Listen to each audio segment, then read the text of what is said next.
Welcome to the daily press briefing, everyone. Just one item at the top. Well, of course, the Secretary has just landed back here from his trip overseas. That is not my item at the top, but that was my quick travel update. But the one item I have is that tonight, Undersecretary of State for Political Affairs Wendy Sherman will receive the Traynor Award for Distinction in the Conduct of Diplomacy and present a lecture entitled U.S. Policy in the Middle East, Present Course, Future Direction. The Traynor Award is presented annually by the Institute for the Study of Diplomacy and Georgetown School of Foreign Service to an outstanding American or foreigner for distinction in the conduct of diplomacy. The event will take place tonight at 6 p.m. It is open to the press. There's information on our website about it. It will also be streamed live at state.gov. And she will be taking some Q&A. So just want to make sure people know about that event happening tonight. Right. Matt. I'm sure we'll get back to that in a second, but I want to start with Iraq. Okay. Not that there's a lot to say after the rather lengthy hearing this morning on the Hill, but perhaps you can offer us some comment on the fact that even this morning in the hearing and for the last couple of weeks, we've been hearing about how wonderfully inclusive the new Iraqi government is and how it's going to be a strong partner. But yet today, they were unable to agree on these two key cabinet posts. And I'm just wondering if you're at all concerned that that's a harbinger of bad things to come. Well, forming governments and parliamentary systems, as you know, often involves multiple nominations, votes and revotes as part of the normal democratic process. We do appreciate the effort that Iraq's leaders have put forth thus far in forming an inclusive government, as you mentioned, and they now, of course, must act without delay and make the necessary decisions to complete the cabinet. We'll continue to urge Iraqi leaders to come to agreement on these two critical positions as soon as possible. Obviously, they're crucial parts of the national plan they've put forward, and I think they've talked about having another vote later in the week, so we'll keep watching. Right. But are you, yesterday CENTCOM announced that the first airstrikes under the new authority had been carried Correct. out, and are you comfortable proceeding with the new strategy in support of the government when these two, as you noted, critical, crucial spots are still vacant and still very much contested? We are. Again, we know parliamentary systems often take a while to get all of the posts filled. We want them to do so as soon as possible, but we are comfortable with where we are today. Happens in non-parliamentary systems as well, That does is it not? true, it does. Having worked on some confirmations here, I'm well aware of that process. All right, that's pretty much all I had on Iraq, so. someone else. Okay, what else, Iraq, Syria, Yeah, ISIS? on the cabinet formation, I mean, some of the cabinet members that actually being proposed for this day, the Ministry of Interior, is the former Minister of Interior, Bayan Jabr, or Salam Jabr, who was accused of heading the death squads and maybe ordering around the Mahdi army to do their. Would you object to someone like him if these allegations, if you are aware of these allegations and these allegations have evidence that they were true, would you object to having someone like him be the Minister of Interior? Well, this isn't a decision for us to make. There's clearly an Iraqi political process to do so. That's part of the reason you need votes on these positions so you can have people come together and agree on them. But we're not going to take a position on any one person. Do you oppose the formula that they have used thus far, that they actually divide the cabinet or they divide the ministries along almost purely sectarian lines? Well, we've said we appreciate the new Iraqi government's efforts to form this government in an inclusive manner. They have done so thus far. Again, there's two key posts that need to be filled, but we have been supportive and happy with the way they've done so thus far. Okay, so you see that Haider al-Abadi is doing all he can to maintain an inclusive government, as he's, as he said publicly and as he promised all world leaders.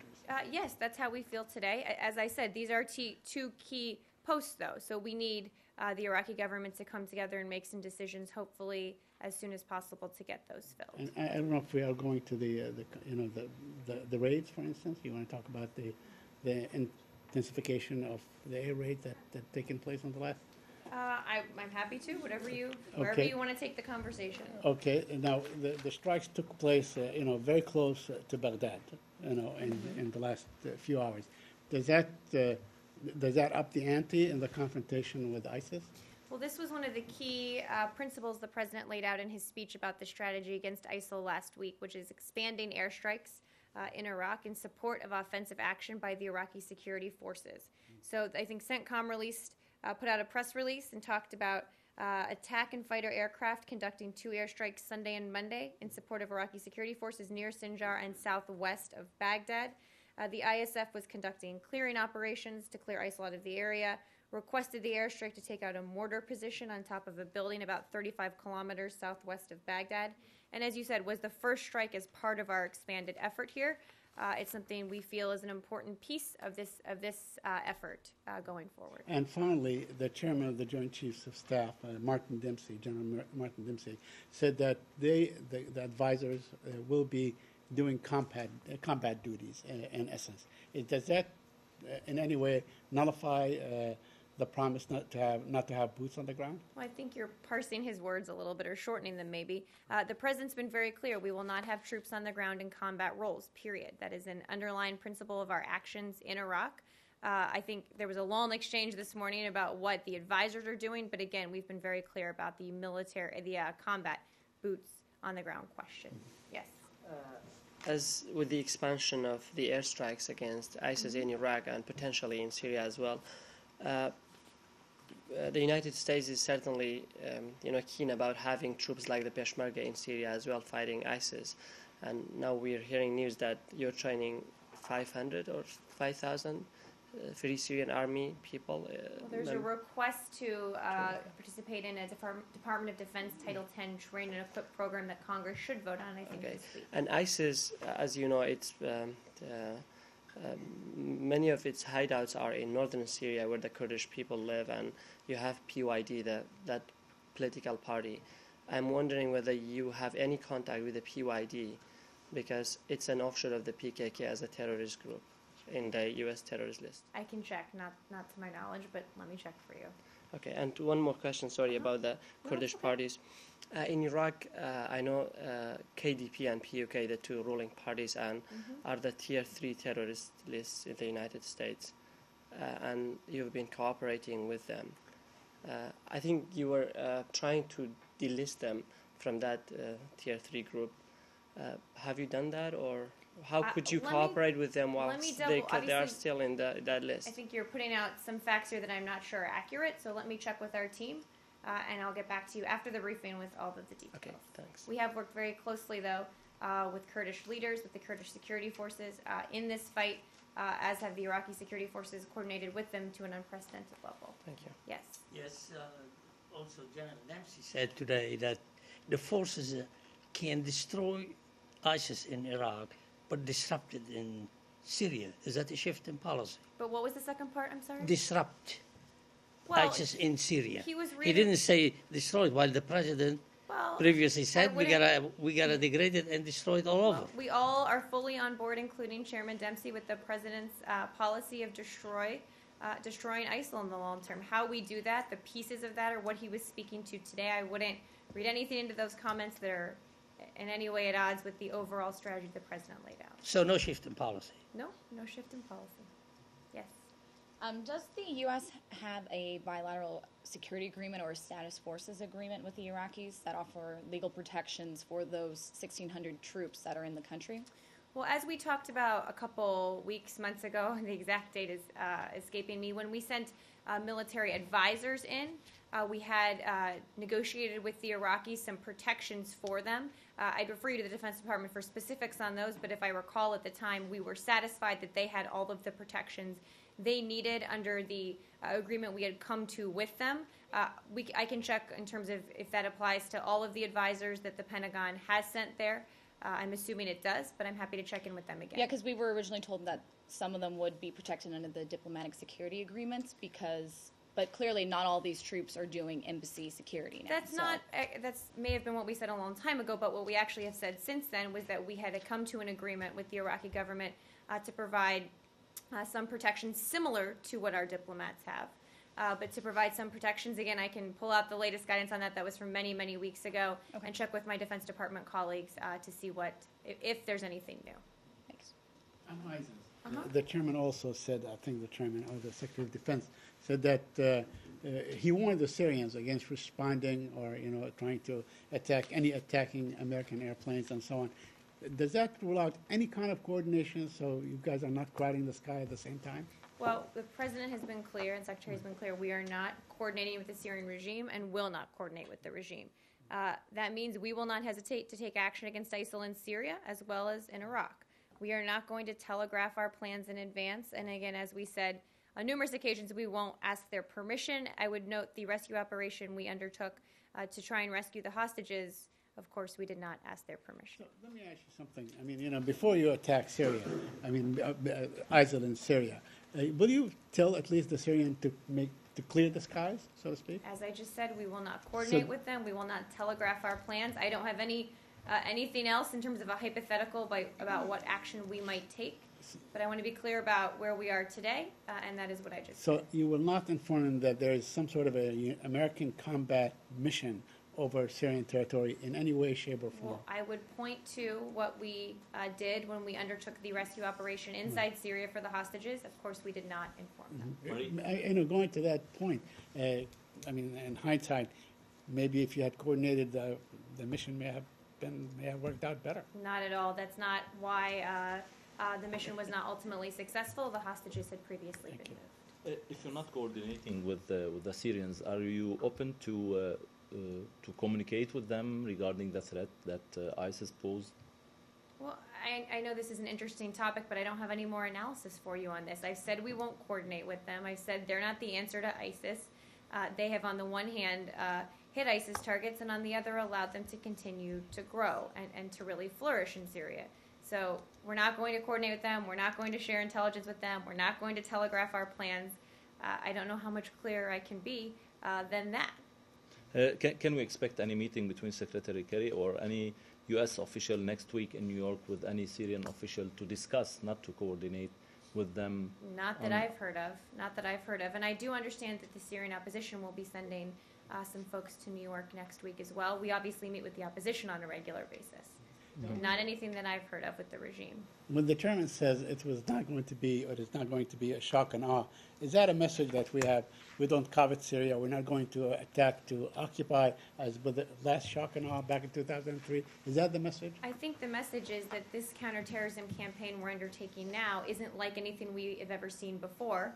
There are some good comparisons. They're not one-to-one comparisons, but it's certainly not the Iraq War. And I think that's what he was probably, again, not speaking for him or having seen all of his testimony, referring to. Thank you. Yes. Yes, please. You mentioned more than one time that yesterday and today that you are not coordinating, you are not communicating with either Iran or Syria.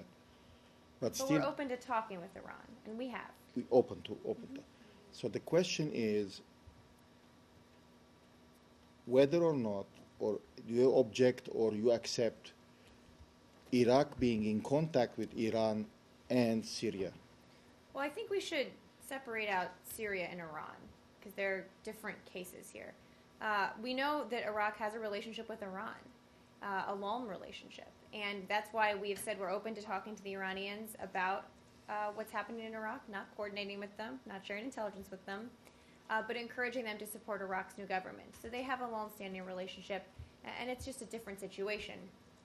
ISIS is a threat to Iran as well as other countries in the region. But when it comes to the Syrian regime, as I've said a lot in here and just said a couple minutes ago, they are the ones who allowed ISIS to flourish. They are the ones who allowed them to grow in strength.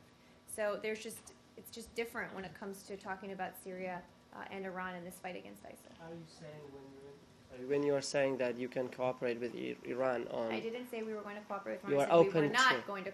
I said we were not going to cooperate with Iran. We're open to talking to Iran, but talking does not equal cooperating. Okay, talking. Does that suggest in any way that your interests and Iran's interests in Iraq are not always mutually exclusive? Well, I don't think they're always mutually exclusive. You're right. If I'm reading your question correctly, we both understand ISIL is a threat. I think we both don't want to see that threat grow.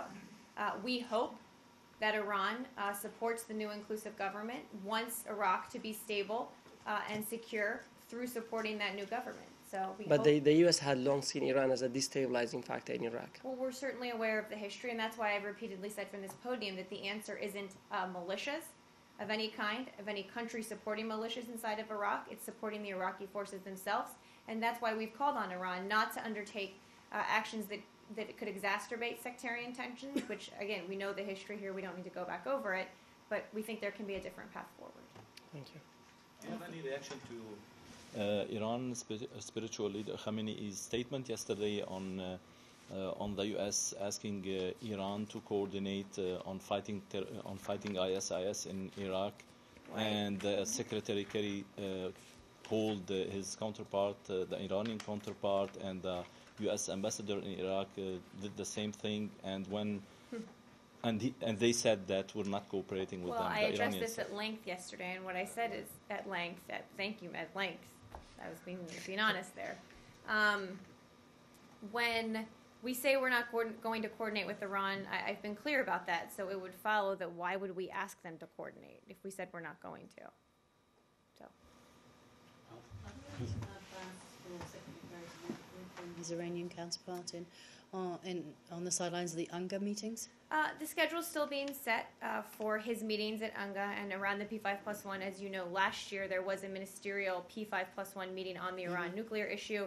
At past P5+1 rounds in Vienna, when the secretary has come to them, he has met with Foreign Minister Zarif. We just don't have a schedule for him But yet. beyond the sort of P5+1 format, are there In a any- bilateral, Yeah. I wouldn't rule it out. We just don't have any schedule yet. Maria, I just wanted to You'll know have many bilaterals. I feel confident saying that next week. if there are any updates on coalition membership that you have since the document that you put out yesterday. Thank you for that. You're welcome. I will keep updating that. And But are you aware of anyone else who's jumped on board? I haven't seen any new reports this morning. Obviously, we're continuing to talk to countries. And the other thing, and I've said this yesterday, but I think it's worth repeating again, that military assistance isn't just people willing to take airstrikes. There's a lot of ammunition and weapons and resupply and other supplies that we think are an important piece to support the forces on the ground doing the military fighting. In regard to the Palestinian-Israeli We can. conflict? Okay. First, could you update us whether there was a meeting yesterday between former Palestinian Prime Minister Fayyad and Deputy Secretary Burns in the building here? I can check. I didn't, not that I heard of, but Okay. I'm happy to check. All right. Also, there was a report just like a little while ago that Robert Siri, the UN representative for the Palestinian territories, said that an agreement was arrived at between the Palestinians, the Israelis, and the United Nations to begin reconstruction and resupply process for Gaza. Are you aware of that? I wasn't aware of that report, but we have been encouraged to see an increase in humanitarian assistance going into Gaza since the cessation of violence. We know there's more work to be done. We obviously fully support the reconstruction of Gaza and hope that the Israelis and the Palestinians can work together on this. I know there's a UN role to play as well. I just haven't seen those reports. Is there going to be any kind of meetings between the Secretary of State and the Palestinian leadership at the UN? Again, we're still working through the schedule for UNGA next week. As soon as we have it, it's constantly shifting. Are there any meetings that you are aware of so far? I have announced the Friday meeting Right. of the No, I Security mean- Council and the GCTF, the Global Counterterrorism Fund, Yes, and that- meeting next week as well. And that's it? Those are the two. So he's going to be gone for a whole week and he's only got 2 meetings? You know, as well as anyone, how busy the schedule is, and part of the challenge is working all the bilateral meetings and in the other meetings and getting them on the schedule. As any of you have been to New York for this week know, it is a crazy one. Sorry, I wasn't here yesterday. What day was the Global Counterterrorism Fund? It is, let me see if I have this in here. It's the GCTF. We did the same meeting last year, not the same Yeah. meeting, but the same forums meeting last year. Just give me 1 sec. I will pull it up. On September 23rd, Secretary Okay. Kerry will co-host with the Turkish Foreign Minister the 5th GCTF, the Global Counterterrorism Forum, not fund, I think I just said fund, Foreign Ministerial, which will strengthen political will and mobilize additional resources to address the growing foreign fighters phenomenon, the increasing use of kidnapping for ransom by terrorist groups as a fundraising tactic, and the growth of violent extremism. These are, again, we have these every year, I think. This is the 5th one at the General Assembly, but this brings together a number of partners, countries, I think 29 countries, plus the European Union. So just on that, Uh-huh. do you expect, I mean, I was going to bring this up, but since Joe asked and you repeated what you said yesterday, do you expect the issue of Turkish-funded groups like Hamas Turkish-supported groups like Hamas that you consider to be terrorists to come up at this meeting? I don't Or have a fuller agenda for you than what I just read. can you check to see if it's kind of taboo to bring up Hamas at a meeting like this that is co-hosted by the Turks? I'm happy to check. I'm curious to know if Again, I if think the it's something topics that- are focused on issues directly related mostly to ISIL, even though, of course, we consider Hamas to be a terrorist organization, but things like kidnapping for ransom, foreign fighters, those are issues that touch on a number of groups but are really keyed towards ISIL, but I'm happy to check.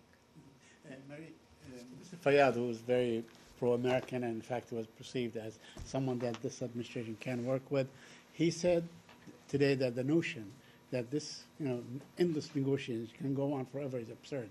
He also said that demanding that the Palestinians provide security to their occupier is absurd as well.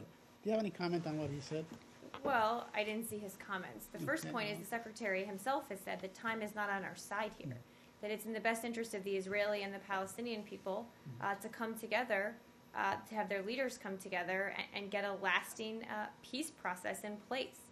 We've said, again, time is not on anyone's side here, and it's really of the essence. But when we're talking about Gaza, Hamas has control of the security situation in Gaza.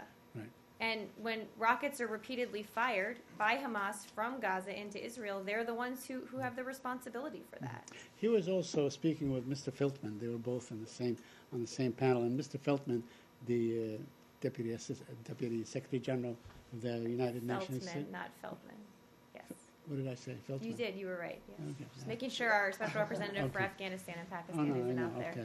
talking about I this. thought I did. Anyway, he said that they are ready to sort of start sending supplies and so on, but there has to be a one kind of authority, one government in Gaza.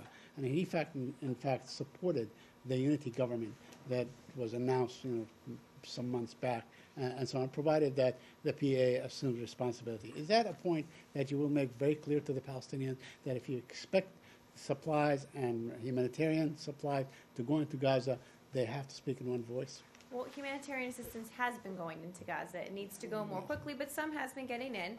I didn't see his comments yesterday. I'm happy to check and see if we have anything to say about them specifically. Because he also spoke of a very dire situation. He said that in the year 2000, 80,000 Palestinians in Gaza depended on the United Nations and on UNRWA. And right before this conflict erupted last June or last July, 800,000 Palestinians were dependent on UNRWA and the UN various agencies. Is that an alarming situation? Well, we know the humanitarian situation is very alarming on the ground in Gaza. Yes, we do. Maria? You know that. On Turkey, how can Turkey co-chair the forum? And it's accused by some states that it's funding and training ISIL in Turkey. Well, we have no evidence that any government is funding or supporting ISIL. I will say that every day when I'm asked this, because I get asked it all the time. Well, the problem is that General Dempsey said that he was asked what he was asked a similar question, and he said he was aware of governments that are supporting ISIL. I didn't see his comments, and I haven't seen any of that evidence. I'm happy to check. But when it comes to Turkey, we share a partnership with them that's essential. They play a key role, obviously, in the region, and ISIL is a threat to Turkey's security. And they felt the ripple effect from this, quite frankly, more than most countries in the region. So we will sit down with them and talk about the shared challenges, how we can all help in this fight. When it comes to foreign fighters, for example, just geographically speaking, clearly there are challenges Turkey is trying to manage and to crack down on. So I think it will be a good forum for people to sit down in the same room and talk about some of these challenges and how we can address them. Yes. Do you believe that the full participation of Turkey, or Turkey is refraining from fully participating because it has 45 diplomats that are being held hostage by ISIL? Well, I would reject the notion that there's something called full participation. Each country can choose how it wants to participate in this coalition. Some of that's military, but that's only one piece of it. So any country who chooses to do anything to help in this fight is part of this effort. So there's not full or halfway participation. There are just different kinds of participation. Yes. But during your answers to question related to UNGA meetings, you are mentioning more than one time the issue of the foreign fighters. I mean, I can understand the phenomena, I can understand what's going on, but what what people can expect that you are going to do. I mean, catch them, follow them, block them. I don't know. I mean, All of the above. No, No. I think no, and I wasn't joking there actually. I think what we want are commitments from countries to do better in stemming the flow of foreign fighters. And what does that look like? Is some of that screening so they can't come into the country to begin with? So some of that border security, I think that has to be a key piece of this to prevent people from going back and forth. These are very long borders, many of them porous in places.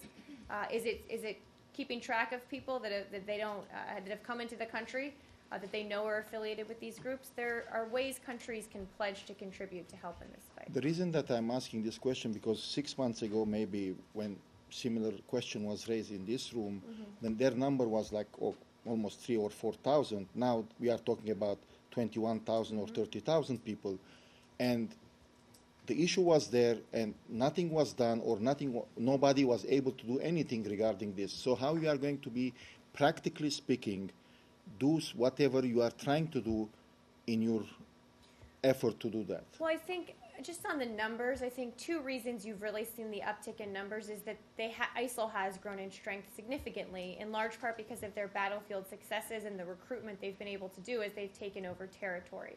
So I think that's part of why you've seen the numbers grow. I also think, well, I know, that the intelligence community undertook a very thorough reevaluation of their assessment of the number of foreign fighters to make sure they had a more accurate and up-to-date number. This is an intensive effort. So they're constantly revising their estimates, and this is why you saw the new one. Both of those pieces are why the numbers have jumped so much. But ISIS has grown in strength quite a bit. And it's a challenge I think every country in the region recognizes they need to fight against, and that's the conversation we're having right now, how they can all do that. Yes? Yeah, Iraqi Kurdistan's foreign minister is here in Washington now. Is he on an official visit? Let me check. Okay. Let me And check. are you, please, if you check on to all of see your if questions. he is going to meet State Department officials. I know he has met the senators today.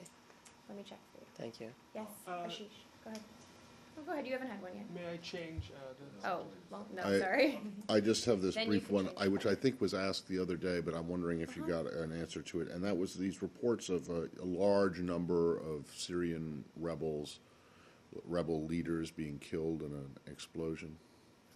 Let me Did you see get if- asked about that like 2 days ago or yesterday? I don't think I did. Jen may I don't think I did. Anyway, do you know anything about this? Let me see, I may have something in here.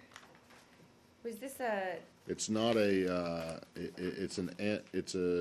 not the Free Syrian Army, but it's yeah, related this was to, like last week, right? I believe so, yeah. I'm paging back through Yeah, days yeah, and I days just of want, but I don't guidance. think you had an answer then, and I'm just wondering if you do now. What you specific, I do have something here from September 10th. What was your specific That's a good question day. on it? I don't remember. What was it? Can you tell me? Well, what's your question on the, Would you know anything about it? How about that? in terms of who's responsible? In terms of who did it, in terms of what it means, in terms of whether you're concerned about it, whether, Well, we do expect, and if we're talking about the same people here, I believe, yes, I remember it was a Ra while ago, Sham. but I don't believe Yeah. that we got an answer at the time. okay, so we do expect that this assassination of these leaders will have an impact on the Syrian opposition, but don't have more analysis about what that means, particularly not battlefield analysis.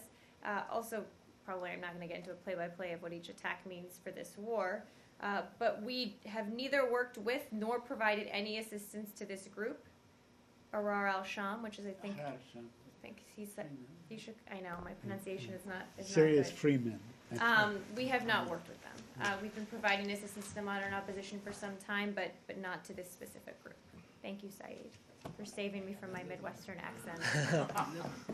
Yes. Along those same lines, you were speaking earlier about one of the reasons why you were open to communicating with Iran was because of the relationship between Iraq and Iran and their support of the Iraqi government. If they will support. If they will support the Iraqi government. But today there was a meeting where Iraqi foreign officials were briefing the Assad regime on coordinated efforts against ISIL in Syria. Do you have any comment on that? I saw those reports literally just right before I came out here and sent a note to our team to get their thoughts on it. obviously have said many times we will not be coordinating with the Assad regime. They are not the answer to ISIS, but I did see those and think they deserve a bigger response than just that. So we'll see what we can get for you. The Secretary mentioned in Paris that there were indirect ways that you could get messages to the Syrians. Would this be one of them? Not that I'm aware of, no. And I'm not sure I can check on what he said, I but, think, well, I saw Okay. a quote to that effect. but no, that's not this. Yes, are we changing subjects? I Yeah, promised No. you. I'm going to stay on the same subject. Okay, So just changed your mind. better Give you luck, enough time. Better luck this time, right? Just on the subject of Iranian support for, have you seen an increase or decrease in Iranian support for Shiite militias inside Iraq with the ISIL threat growing there? It's a good question. I have it not to my knowledge, but let me check with our folks. I know obviously there's a long history of Iranian influence inside Iraq, and I don't want to make a statement about an assessment on that without getting all the facts. So let me check. I'm taking lots of questions today. so I'm like this. Yeah, Yes. Deputy Secretary Burns met with South Korean National Security Advisor, Kim Gang-jin, this morning. Do you have any detail of this Yes, meeting? they met this morning in Washington. They held a productive discussion on a broad range of bilateral, regional, and global issues, including the ISIL threat, Ebola, and North Korea. They had a wide-ranging conversation on a number of topics. But the other question, this time the UNAG will deal with the North Korean human rights issues in the ministerial meetings. And what is the United States destinations of North Korean human rights issues? Well, the details about the UN General Assembly session that you mentioned are still being worked, but we have long made clear our concerns about the human rights situation in North Korea. And again, even just this week, seeing the sentencing of an American citizen to a very severe sentence when we have called on the North Koreans to release all 3 Americans being held. So I'm sure we'll talk about this more as we head into next week, but again, it's a topic of quite a bit of concern for us. Met the Indian ambassador to the U.S., Ambassador Jaishankar. Do you know what was discussed? I don't. Let me check. Does the U.S. have any schedule to have bilateral meeting with North Korea at New York this time? Not that I've No, heard of. you never know. Not that I've heard of. No. Okay, And all again, right. schedule's Thank still being worked, but not that I've heard of with North Korea. All right, I would be very surprised. Yes, I'm going to go actually to the back here. He hasn't had the question yet. 2 questions, Marie, if I could, please, on Africa. Can you give an update on the status of any coordinated humanitarian aid from the U.S. and the global community for the treatment and containment of the Ebola epidemic? I'll start there and then your second one. Well, the president is speaking at the Centers for Disease Control at 4:30 today in Atlanta about our U.S. government-wide effort to contain and combat this epidemic, which is really regional in nature. We are partnering with the United Nations and other international partners to help the governments of Guinea, Liberia, Sierra Leone, Nigeria, and Senegal respond just as we fortify our defenses here at home to make sure that we're protected. Our strategy is really predicated on 4 key goals: controlling the epidemic at its source in West Africa, mitigating second-order impacts, including blunting the economic, social, and political tolls in the region, engaging and coordinating with a broader global audience, and fortifying global health security infrastructure in the region and beyond. So as I said, we're taking a real whole-of-government approach here. I think the president will be laying out more of our strategy at 4:30 today at the CDC, so I'd encourage people to watch on that. But this is something the State Department is playing a key role in. And your second question. Follow-up question, if I may. Uh-huh. Any major positives during the past 6 weeks for the U.S. or African nations since the conclusion of the inaugural U.S.-Africa summit? In general or on this In issue? general. We talked a lot about what came out of the Africa Leaders Summit at the time. I can check and see if there's any follow-up for you. Thank you. You're welcome. This point back there. Yeah. There was a report that the State Department had ordered 160,000 Ebola hazmat suits. Can you confirm this or provide context on I can't confirm it because I don't know if it's true. I'll check. Okay, thanks. I'm really just taking all the questions today. Yes, go ahead. Libya, do you know who was responsible for the airstrikes outside Tripoli yesterday? I'm not sure we do. Let me see if I have anything on that. We are aware of reports. They were approximately 53 miles south of Tripoli. Can't confirm any details at this time. Are trying to get more. I'm not going to suspect anyone from the podium. We're trying to get more. Okay. Go ahead. Sorry. Go ahead. Yeah, it's related to the Muslim Brother members that they were asked to leave Qatar, and now they become a possibility of staying in Turkey. Do you have anything to say? Can you confirm this story? Yesterday you were asked this, and you say, you cannot confirm the issue. I can't independently confirm it. I've seen the reports. The government of Turkey, I think, is best able to speak to this. As you know, we have not designated the Muslim Brotherhood as a foreign terrorist organization. The question is not that. The question is that these people were asked to leave, and they talk about it. You don't have any independent confirmation about. They can talk about it, speak for themselves, but I don't have any other confirmation of why they left or where they're going. Egypt related. I know last week, sometimes either you issued a statement or you said something about the release of the 10 Apache helicopters to Egypt. Could you confirm that? Is that? Yes, the secretary spoke with the Egyptians while he was there and had spoken on the phone earlier with them. I don't have a timeline for you, but about delivering the Apaches. So they have not taken delivery of those? I can check. Okay. Not that I know of, but I'm not following the Apaches that closely. So, yes. Totally different topic. Go ahead.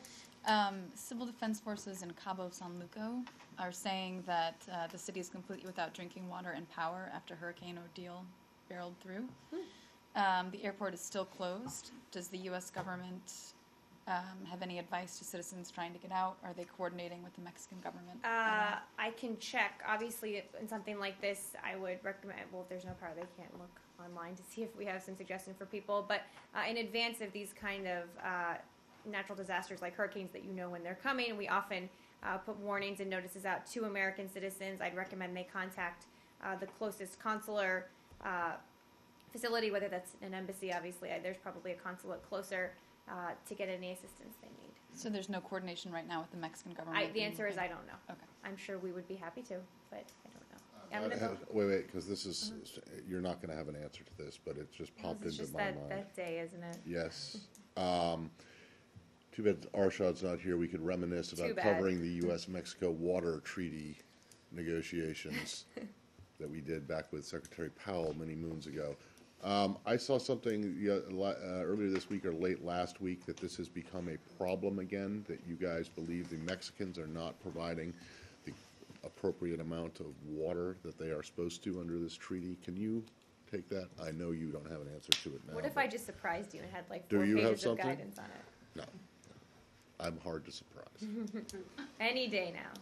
Yes, go ahead. 2 questions. Yes. First of all, circling back to the upcoming P5+1, it seems like the pace of progress has slowed in recent talks. What are your expectations?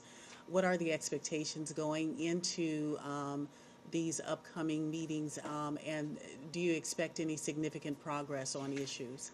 Well, and then you can ask your second one. I think you had another one. I wouldn't say that progress has necessarily slowed. I mean, where we are is at the end of July, or on July 20th, we decided with the P5+1 and Iran to extend the negotiations until November 24th because we had not reached a comprehensive agreement. I would say that we have made progress on some issues, but are still far apart on some core issues that have to be resolved here. And this is a really tough challenge. We believe we've put on the table fair, reasonable proposals. We've tried to be very creative as we've done so because there's not just one right answer here. But the Iranians will have to make some decisions about what they're willing to do to prove to the world what they say, that they do not want a nuclear weapon. So I think what you'll see at the upcoming round is a combination of plenary sessions with all of the P5+1 in Iran, bilateral meetings, expert consultations to really dig into the very technical aspects of what a nuclear agreement might look like, and coordination meetings and other kinds of meetings as well. We have a few months until November 24th. We are very focused on seeing if we can get to a comprehensive agreement. And Yes. on a different topic, Burma. Burma is on the list of 22 countries that the president has determined to be major drug producing or major transit countries. First of all, how was it determined that Burma should be placed on this list? And then secondly, what does this mean for drug trafficking cooperation between the U.S. and Burma? Well, Burma has, to speak really to your second question, has indicated a willingness to work with the U.S. and the international community on counter-narcotics initiative, including through improved regional coordinations. There have been positive indications coming out, steps the Burmese are willing to take by themselves and working with us. So we will keep working with them on this challenge. And they have improved their efforts to fulfill their obligations, but have yet to adequately meet international standards. Remains a primary source for amphetamine-type stimulants as well as heroin in Asia, and is the second largest cultivator of illegal opium poppy in the world. So we've urged the Burmese government to increase resources for its counter-narcotics efforts, increase illegal crop eradication, and document the large-scale narcotics trafficking being conducted there. And we are working with them on this. They have made some progress, but do have more work to do. Back on the Iran thing, you said there's not one correct answer? There's not one right answer here. Right There's a answer. number of different ways we could get a comprehensive agreement that addresses all of the international community's concerns.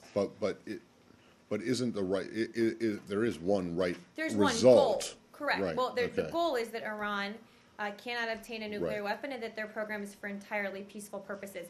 How But- you put all the pieces of that together, I know you've heard people talk about it like a Rubik's Cube or like a puzzle. Yeah. What enrichment will look like, what plutonium will look like, what transparency will look like. There's not one answer. There's just a number of different ways to get there, which is why we've tried to be very creative Okay. in working with the Iranians. Except that I think that there is only one way to get the right Rubik's Cube answer. Well, you can come look I at the don't Rubik's think Cube so. on my desk. Can There we go really to is one. Ukraine? Can I just ask, beyond the UN, Uh-huh. is there any plans for how you're going to structure the further I Iranian think talks? we'll be deciding that at this round. Okay. I expect there'll be some announcements coming out of the next week and a half about what the structure looks like going forward. Okay. I have no idea at the moment. We go to Ukraine? Yes, we can. So, just as you came out, you put out the statement I did. on the Parliament's ratification of the EU agreement, Correct. The association agreement. as well as the amnesty and the special status laws. Yes. So, recognizing, you don't need to repeat them if you don't want for time's sake, but is the U.S. at all disappointed that there's going to be a delay between between today and the actual implementation of the EU association agreement? Well, we certainly respect the decision and know they're going through a process. I would note that this is the association agreement that caused Russia to start all of this, that they were so worried about coming into effect so many months ago now. And not only has it now been ratified by Ukraine, but Russia is increasingly isolated from the rest of the world. So it seemed to be a little bit of a lose-lose for them. Did you have any more on Ukraine? Well, yeah, but that I can intrigues see the me. wheels just turning right Well, now. lose. I mean, I thought this wasn't a zero-sum game here. Well, I thought it's this not, wasn't but a on new the Cold War. But now you're saying the Russians have lost and lost again. I said on the association agreement, which they so keenly did not want to see go into effect, did not want to have ratified, has now been ratified. And at the same time, what they were trying to prevent with their actions has caused them to be under increased isolation from the rest of the world and under the burden of increased sanctions. Okay. And you know what I'm saying. Well, yeah, but there just seems to be a little bit of gloating going on. I wasn't No. gloating. I Okay. wasn't gloating. So on the other law. Someday we're going to trade places, and I'm going to see how you answer. on the other law, the amnesty and the special status Yes. for the Donetsk and Luhansk. You think that these go far enough? Do they go too far? Are you concerned that the Russians, given what you say is their bad intent or whatever, that they're going to try and take advantage of this stuff? No, and this is something President Poroshenko pledged many weeks and months ago now that he would do upon taking office. We understand the new law allows for the use of Russian as an official language, funds new development projects in Luhansk and Donetsk, and gives the region's the right to form their own police forces, also grants limited amnesty to those who participated in the conflict. These are all steps in line with the spirit of the Minsk agreement that we believe is really key here to de-escalating the conflict and moving forward. And these are important steps. The Ukrainians have done what they pledged to do. They've lived up to what they said they would do. We haven't seen the same on the Russian side, and that's what needs to happen. But are you concerned at all that the people, whether they're encouraged by Russia or supported by Russia or not, the people in these regions that are covered by the special law won't find this acceptable enough, or is it just kind of their tough luck? Well, this is, again, a pledge that President Poroshenko made. I don't have can't look into the future to see how people will react, but this is, I think, a sign of Ukraine fulfilling its promises to its people, taking steps to address concerns, but doing so in a way that is best for all of Ukraine and that addresses their concerns in, I think, a pretty significant manner. All right. And then last one, are you aware of, realizing that the youngest schedule is still up in the air, but are you aware, is there any interest on the part of the United States, part of the administration for a senior level talk with the Russians in the upcoming I don't know about 10 that. days? You know, President Poroshenko is coming to Washington. Yeah, but yes, but Right. that's not. I'm talking about the Russians, I not know the what you're Ukrainians. talking about. So, but you're not aware of No, anything like I'm that, not and you're not aware. aware of any conversation Secretary Kerry might have had in the last 24 hours with. I'm not, but Foreign Minister again, Lavrov. there very well may be conversations next week. The schedule is still being worked out. Yeah. Yes. The Chinese president is visiting India this week. How do you see how the U.S. see the relationship between China and India? Well, we believe that both of those countries should have good relationships with everyone in the region. We're looking forward to welcoming Prime Minister Modi to Washington very soon to talk about bilateral issues with the Indians ourselves. So, haven't seen any other news coming out of it yet, but that's, I think, how we're looking at it. Is the secretary hosting any meeting for him in this building? We don't have this is the theme of the day, we don't have a schedule yet. But I'm sure there are many people who will be meeting with him while he's here. Is he coming to Washington or to the UN? He's coming to Washington. Prime Minister Modi is coming to Washington. I have one quick one on Afghanistan. The talks between the two presidential candidates are still going on. Yes. Do you have any idea of what's the timeline? When do you have a new president in Afghanistan? We don't have a timeline. The talks are going on. We continue to engage with the candidates at the highest levels, including Secretary Kerry and our Special Representative for Afghanistan and Pakistan, Dan Feldman, also Ambassador Cunningham. Dan Feldman and Ambassador Cunningham are both on the ground there, talking to each of the candidates, helping move this forward and hopefully as soon as possible. What stage these talks are? Are they in the last lap or the first lap where they are? Well, hopefully we're getting close. I don't have much more assessment of it to do than Do you have any hope or confidence that there will be a new Afghan president by the time the next NATO summit comes around? Absolutely. Yeah? I Because will, that's not for another year. maybe. that's why I just said absolutely. Okay. Yes. Yes. Lorraine, can I just ask, perhaps a slightly off-the-wall question? Does the United States State Department have any position on the referendum in Scotland on Thursday? We do. Or did you do this yesterday? Last week. Have you? A week. It's okay. So as the White House has I'll- done it as well. I'll do it again. The president's comments, which he made several months ago, I think, continue to stand as the U.S. government position on this matter. As he said, we have a deep interest in making sure that one of our closest allies that we will ever have, the United Kingdom, remains strong, robust, united, and an effective partner. Ultimately, of course, these decisions need to be made by the people of Scotland, and that remains our position. Is there a fear that, from those comments, it sounds like there is, that any yes vote could weaken the position that Britain currently holds within the European I don't have alliance? more assessment of what might happen. This is just what our position is. Do you know, as a corollary to this kind of question that I had for you last week, do you know if there are any contingency plans to, in case of a yes vote, for the consulate in Edinburgh to be turned into an embassy? And do not know. Can you find out? I mean, I'm just curious if this has risen. I realize that it will be another little while if there is a yes vote before Scotland actually hives itself off and becomes a different country. But I'm just curious, what the tea leaves look like in this building, and if you're concerned enough, or if you think if the prediction in this building is that we better get ready to open a new embassy in I Edinburgh. will check and see if there's more to share beyond our position. Anything else? Yeah, I have something else. Okay. This was left. Everyone else just did a It was very big sigh out there. briefly mentioned at the very end of yesterday's briefing because you had to cut the briefing short to go to your meeting. Yes. But it was still a 50-minute briefing. I will understand, remind but this people. this did not get perhaps the attention that Okay, you go ahead. wouldn't you would probably disagree, but anyway, has to do with what Ray Maxwell said about the ARB, the preparation of the documents for submission to the ARB. You said yesterday that his claims, as published, were without merit and showed I think you said, lack of understanding of How the the process, ARB of functioned. how it A functions. complete lack of understanding. I think Complete I lack of said. understanding, okay. Not just a partial lack of understanding. Okay, so what was it that, presuming he's not making this story up about coming into the jogger's entrance and going to this room where, I mean, I presume there was nothing really sinister about collecting documents for whatever purpose, but There it may seems. have been a room with documents being Right. collected in. Okay, yes. so what did he see? I have If no he idea did not what see, he was saw. there, that you're aware of, and I recognize that you were not here at the time, and this was a previous secretary and a previous secretary's staff, likely all of them previous, although I don't know that to be true.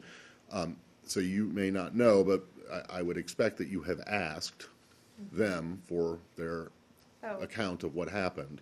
So was there some kind of an effort by member that you're aware of, or let me start again. Was there some kind of effort by State Department officials to separate out or scrub down documents related to Benghazi into piles that were piles that were separated by whether they made the seventh floor appear in a bad light or not? I'm sorry, I'm not asking this in a very It's okay, and we're roundabout way. And he was Were referring, there- I think, to the ARB process. Is that right? Correct. Yeah. Did people involved in preparing the documents for the ARB separate documents into stuff that was just whatever, and then things that they thought were made people on the seventh floor, including the secretary, look bad? Not to my knowledge, Matt, at all. The ARB had full and unfettered access and direct access to State Department employees and documents. The ARB's co-chairs, Ambassador Pickering and Admiral Mullen, have both repeated several times that they had unfettered access to all the information they needed. So the ARB had complete authority to reach out independently and directly to people. Employees had complete authority to reach out directly to the ARB, and they've said themselves they had unfettered access. So I have no idea what prompted this somewhat interesting accounting of what someone thinks they may have seen or is now saying they saw, but the ARB has been clear, the ARB's co-chairs have been clear that they had unfettered access, and I am saying that they did have full and direct access to State Department employees and documents. Could a group of people operating in this room and preparing for the ARB to look at the documents, could a group of people have been able to segregate some documents and keep the ARB from knowing about them or No. seeing them? Not So to my it's- knowledge. The ARB again has said, and everything I've talked to everybody about, that they had unfettered access to what they needed.